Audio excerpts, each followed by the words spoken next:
అందుకే నేను ఆలోచన చేసి రంగారెడ్డి జిల్లాలో ఈ వైపున ఏ అవసరమున్నా చెయ్యాలని కొత్తపేట ఫ్రూట్ మార్కెట్ తరలిస్తే కూడా ఆ ఫ్రూట్ మార్కెట్ వెనకాల కూడా కొత్తగా షెడ్లు వేస్తే అవినీతితో కూడుకున్న షెడ్లు ఆనాడు గాలి దుమారానికి ఆ రేకులు పోయి వందలాది మంది కాళ్ళు చేతులు తెగినాయి.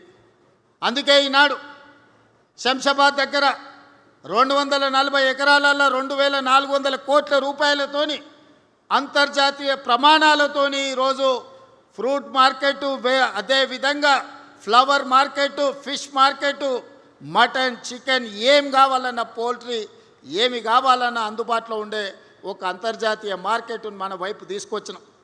ఇవాళ ఇక్కడ కూడా ఈ స్థలాన్ని కబ్జా పెట్టుకోవాలని కొంతమంది ఇది ప్రైవేట్ భూమిగా దీన్ని చిత్రీకరించి అధికారులను కొందరిని అనుకూలంగా మార్చుకొని కొన్ని కోర్టుల్లో తీర్పులు తెచ్చుకొని ఈ ప్రాంతాన్ని లేఅవుట్లు చేసి ఎకరాలను గజాలుగా మార్చి అమ్ముకోవాలని ప్రయత్నం చేసింది.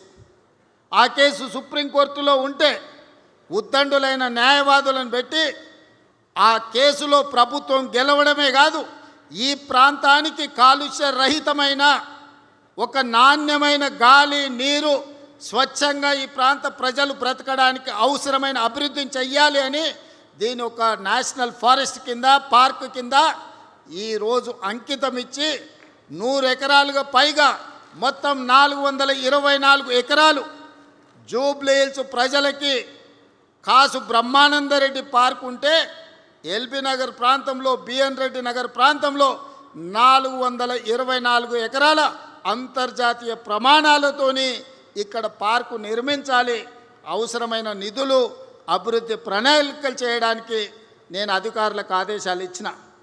ఆదేశాలు ఇవ్వడమే కాదు, నేనే స్వయంగా వస్తా, అభివృద్ధి పనులను చేపట్టండి. అభివృద్ధి చేసే క్రమంలో ఆనాడు ఈ ఫారెస్టులో నుంచి కాలనీలకు వచ్చే వర్షపు నీరు, మురుగునీరు వెళ్ళడానికి ప్రణాళిక లేకపోతే వాళ్ళకు కూడా ఆదేశాలు ఇచ్చి ఏ కాలనీలో ఎంత పెద్ద వర్షం వచ్చినా ఏ చెరువు కానీ, ఏ కుంట కానీ, ఏ నాల కానీ ఎవరు ఆక్రమించవద్దు, ఏ కాలనీల నీళ్లు నిలవద్దు. కష్టపడి సంపాదించుకున్న ఆస్తి, టీవీలు కావచ్చు, ఫ్రిడ్జులు కావచ్చు, మంచాలు కావచ్చు, పిల్లలు చదువుకునే పుస్తకాలు కావచ్చు, వాళ్ళ సర్టిఫికెట్లు కావచ్చు, నీళ్ళలో తడవద్దు, ఏ పేదవాడి ఇబ్బంది రావద్దు అని ఈరోజు ఆ నీళ్లు కూడా స్వేచ్ఛగా వెళ్ళేటట్లు ఏర్పాట్లు చేయమని చెప్పిన. ఆనాడు వర్షాలలో సరూర్ నగర్ చెరువు ప్రాంతంలో బస్తీలే మునిగిపోయినాయి. జీవితకాలం కష్టపడి సంపాదించుకుందంతా నీళ్ళలో కలిసిపోయినాయి. అందుకే ఈనాడు ఆ కష్టాలు ఉండొద్దు, ఆ కష్టాలకు కారణమైన కబ్జాదారుల కోరలను పీకాలని ఈనాడు హైడ్రా సంస్థను తీసుకొచ్చినాం. దాన్ని ఒక భూతంగా చూపించే ప్రయత్నం చేస్తున్నారు. ఈడ మా అక్కలు చాలామంది మధ్యతరగతి, దిగువ తరగతి పేదవాళ్ళు ఉన్నారు. ఎవరి ఇళ్ళన్నా హైడ్రా కూలగొట్టడానికి వచ్చిందా ఒకసారి ఆలోచన చేయండి. ఎవరు సొంత స్థలంలో ఎవరి ఇల్లు వాళ్ళు కట్టుకుంటే హైడ్రా ఎవరి జోలికి పోదు. ఎవరైతే చెరువులు కబ్జా పెట్టుకుంటారో, ఎవరైతే కుంటలు కబ్జా పెట్టుకుంటారో, ఎవరైతే నాలాలు కబ్జా పెట్టుకుంటారో, ఎవరైతే పార్కులను కబ్జాలు పెట్టుకుంటారో, ఈ కబ్జాలు పెట్టుకున్న వాళ్ళకు మాత్రం ఈపు సున్నం అవుతుందని నేను చెప్తున్నా. వనస్థలిపురం ప్రాంతంలో గుడికి సంబంధించిన స్థలాలు కూడా కొంతమంది కబ్జాలు పెట్టుకోరు. హైడ్రా వచ్చి కూలగొట్టి గుడికి అప్పచెప్పింది. అంతే తప్ప ఏ గజం భూమి కూడా మేమెవరం తీసుకోం. నేను, శ్రీధర్ బాబు, మా సురేఖ అక్కనో మేమెవరం తీసుకెళ్ళం. ప్రజలకు ఉపయోగపడే విధంగా పార్కులకు అభివృద్ధి చేసి, గుడులు అభివృద్ధి చేసి, నీళ్లు నిలవడానికి ఒక అవకాశం ఇస్తే నీళ్ళు ఎక్కడైతే ఉంటాయో మనం ఆ నీళ్ళ స్థావరాలను కబ్జా పెట్టుకుంటే వెళ్ళడానికి దారి దొరక్క ఆ నీళ్లు మన ఇళ్ళను కబ్జా పెట్టుకుంటున్నాయి. మన బస్తీలకు నీళ్ళు ఎందుకు వస్తున్నాయి? చెరువులు, కుంటలు మనం ఆక్రమించుకుంటే వాన వచ్చినప్పుడు ఆ నీళ్లు మన బస్తీలు ఆక్రమించుకుంటున్నాయి. కొద్దిమంది కబ్జా చేసుకుంటే వేలాది కుటుంబాలు ఈరోజు నష్టాన్ని భరించాల్సి వస్తున్నాయి, కష్టాలను ఎదుర్కోవాల్సి వస్తున్నాయి. ఈనాడు మన సమస్యకు, మన బస్తీలు నీళ్ళలో మునగడానికి, మన కాలనీలలో నీళ్లు అట్లనే ఉండడానికి కారణం కొంతమంది కబ్జా రాయిలు కబ్జా పెట్టుకోవడమే. ఆ కబ్జాలు పెట్టేటోళ్ళు ఎవరైనా సరే, ఎంత వారైనా సరే ఈ ప్రభుత్వం వదలదు అని చెప్పి ఈనాడు నేను స్పష్టంగా చెప్పదలుచుకున్నా. అదేవిధంగా ఈనాడు ఢిల్లీ నగరం చూసినాం, ముంబై చూసినాం, బెంగళూరు చూసినాం. ఢిల్లీలో దేశ ప్రధానమంత్రి నరేంద్ర మోడీ ఉంటాడు, భారతదేశ రాష్ట్రపతి అక్కడనే ఉంటారు, సుప్రీంకోర్టు చీఫ్ జస్టిస్ అక్కడనే ఉంటాడు. పెద్ద పెద్ద యూనివర్సిటీలు కోట్లాది రూపాయలు సంపాదించిన పెట్టుబడిదారులు ఢిల్లీలోనే ఉంటారు.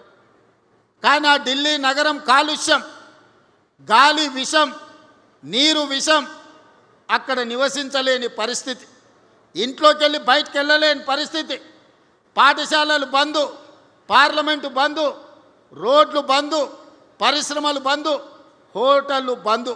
ఎందుకు వచ్చింది ఈ పరిస్థితి ఢిల్లీకి?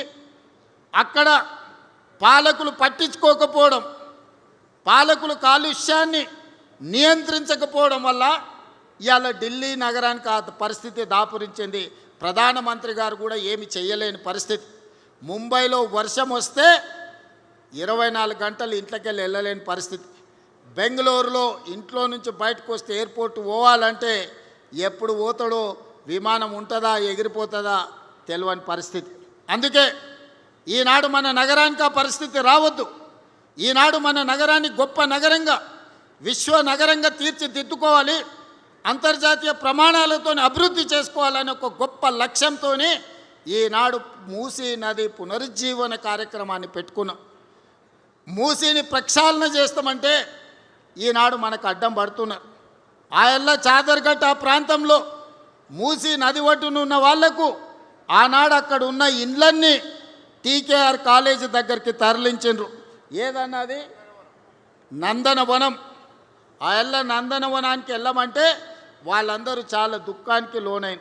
ఇవాళ నందనవనం ఓట్లు లేకుండా ఎవరు ఎమ్మెల్యే కాని పరిస్థితి వచ్చింది. ఎవరిక్కడ ఎమ్మెల్యే కావాలన్నా మొట్టమొదట నందనవనంకి పోయి అక్కడ ఉన్న వాళ్ళకి దండం పెట్టుర్రా నాయన అని చెప్పుకునే పరిస్థితి. ఎంపీగా నిలబడ్డప్పుడు నేను కూడా నందనవనానికి పోయి మా అక్కలందరినీ ఆడ కలిసి వచ్చినాను. ఇవాళ నందనవనానికి ఒక ప్రత్యేకత వచ్చింది. తీగల కృష్ణారెడ్డి కాలేజీ ప్రాంతంలో ఈరోజు ఫ్లైఓవర్లు వేసుకున్నాం.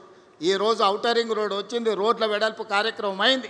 ఇవన్నీ కూడా ఆనాడు ముందు చూపుతో చేయకపోయిన ఉంటే, హైటెక్ సిటీ కట్టకపోయిన ఉంటే, ఔటర్ రింగ్ రోడ్ అంతర్జాతీయ ఎయిర్పోర్ట్ నిర్మించకపోయిన ఉంటే, ఐటీ ఫార్మా కంపెనీలు తేకపోయిన ఉంటే ఇవాళ అంతర్జాతీయ స్థాయిలో మనకి గుర్తింపు వస్తుండేనా?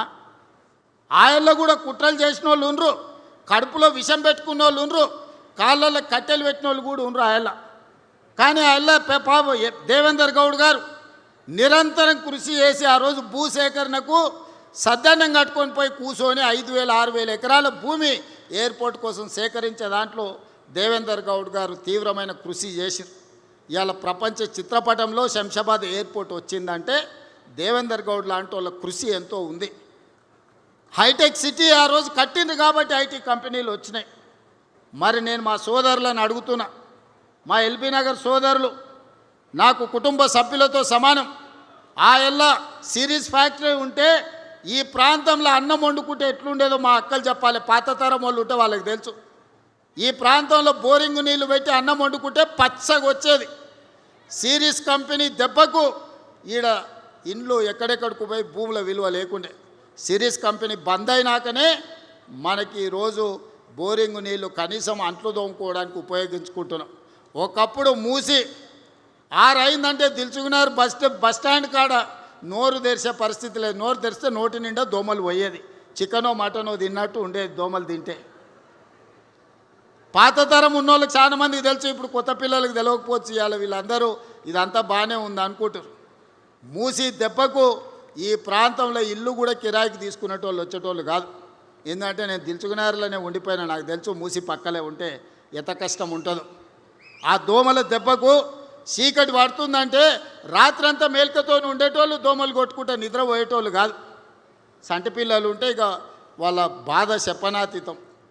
అందుకే ఇవాళ మూసి ప్రక్షాళన చేయాలని, రోడ్లను విస్తరించుకోవాలని చెరువుల నాలాలను కుంటల్ని కబ్జాలను తొలగించాలని ఒక మంచి వాతావరణం కాలుష్యరహితమైన నగరాన్ని ఈరోజు మన ప్రజలకు ఇవ్వాలని ప్రభుత్వం ప్రయత్నం చేస్తుంది. ఇవాళ మనకు నగరం విస్తరిస్తుంది, అవసరాలు పెరిగిపోయినాయి. అందుకే ఈ ప్రాంతంలో 30,000 ఎకరాలలో భారత్ ఫ్యూచర్ సిటీ కట్టుకుందామంటే మీకు భారత్ ఫ్యూచర్ సిటీ వద్దు, మీకు మొత్తం కాలుష్యం ఉండే కెమికల్ ఫ్యాక్టరీలు కట్టుండి సిరీస్ లాంటి ఫ్యాక్టరీలేనంట ఒక 1000 ఫ్యాక్టరీలు తెచ్చి ఆడ కడతాడంట. ఒక ఆయన తాటి సెట్ చెప్తున్నాడు. అక్కడ ఫార్మా కంపెనీలే ఉండాలి, మేము వచ్చినాక ఫ్యూచర్ సిటీ రద్దు చేస్తున్నామని. మీ ఫ్యూచర్ని ఎప్పుడో ప్రజలు రద్దు చేసిర్రా నాయన. ఒక ఆయన ఫామ్ హౌస్ పోయిన ఇంకొక ఆయన సెట్లంబడి తిరుగుతున్నాడు. ఫ్యూచర్ లేనోడల్లా ఫ్యూచర్ సిటీ రద్దు చేస్తా అంటున్నాడు. నువ్వు మళ్ళీ వచ్చేసారి సిద్దిపేట గెలితే కదా ఇవన్నీ మాటలు ముచ్చట్లు. నేను ఈ ప్రాంతాన్ని, నా ఊరు ఇక్కడి నుంచే పోయేది, ఈ బాధలు నాకు తెలుసు. నేను ఇక్కడనే చదువుకున్నప్పుడు ఇక్కడనే ఉన్నా. నేను ఇక్కడ ఎవరు ఉంటారు, ఎవరికి ఏం కావాలి. నేను జూబ్లీ హిల్స్లో ఉండొచ్చు, కానీ ఇక్కడ ఎల్బీ నగర్లో ఉన్న మా వాళ్ళందరికీ కాలుష్యం ఇస్తే, ఇక్కడ మొత్తం జీవించలేని పరిస్థితి కల్పిస్తే ఊర్లలో భూములు అమ్ముకొని 100 గజాలు 200 గజాలు 300 గజాల ఇండ్లు కట్టుకున్నారు. వాళ్ళందరూ ఏం కావాలి? దీన్ని మళ్ళీ కాలుష్యం చేసుకుందామా? ఫార్మా కంపెనీలు మళ్ళీ సిరీస్ లాంటి ఫార్మా కంపెనీలు ఇక్కడ తెచ్చుకుందామా? ఒక్క సిరీస్ కంపెనీ ఉంటేనే మన బతుకులు ఆగమైనాయి.